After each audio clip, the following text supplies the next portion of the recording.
સુરતના કતાર ગામ ઉત્કલનગર બ્રિજથી વલ્લભાચાર્ય આશ્રમ શાળા પાસે થતા ટ્રાફિકના ભારણને ઘટાડવા માટે મેયરે થર્ડ બ્રિજનો રેમ્પ તાકીદે બનાવવા જણાવ્યું. કતારગામ ઉત્કલનગર બ્રિજથી વલ્લભાચાર્ય આશ્રમ શાળા પાસેના રસ્તા પર તથા હીરાબાગ જંકશન પર પીક અવર્સમાં ભારે ટ્રાફિક સમસ્યા રહે છે. મેયર દક્ષેશ માવાણીએ ટ્રાફિક પોલીસ, સ્થાનિક પોલીસ અને મહાપાલિકાના બ્રિજ સેલના અધિકારીઓ સાથે સ્થળ પર પહોંચી જઈ AK રોડ વલ્લભાચાર્ય રોડ તરફથી હીરાબાગ જંકશન બાદ શ્રીનાથજી ફ્લાયઓવર બ્રિજ ઉપરના કાપોદ્રા જંકશન પહેલા જોડતો એન્ટી રેમ્પ બનાવવાની કામગીરી તાકીદે પૂર્ણ કરવા સૂચના આપી.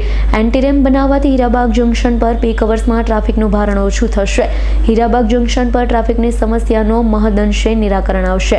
ગત નવેમ્બર 2024માં શાસકોએ શ્રીનાથજી બ્રિજ પર કાપોદ્રા જંકશન પહેલા એન્ટી રેમ્પને 18 માસની સમયવિધિમાં કામગીરી સોંપતો ઠરાવ કરવામાં આવ્યો હતો. બ્રિજની લંબાઈ 556.83 મીટર, પહોળાઈ 6.50 મીટર તેમજ 16.43 કરોડ ખર્ચે કામગીરી સોંપવામાં આવી હતી. એન્ટી રેમ્પને 1 વર્ષ ઉપર સમય થઈ ગયો છે, પરંતુ કામગીરી ધીમી ચાલતી હોય વધુ 10 મહિના જેટલો સમય થઈ જાય તેમ છે. Bureau report S9 news Surat. અમારી તમામ માહિતીથી અપડેટ રહેવા માટે જોડાયેલા રહો S9 ન્યૂઝ સાથે.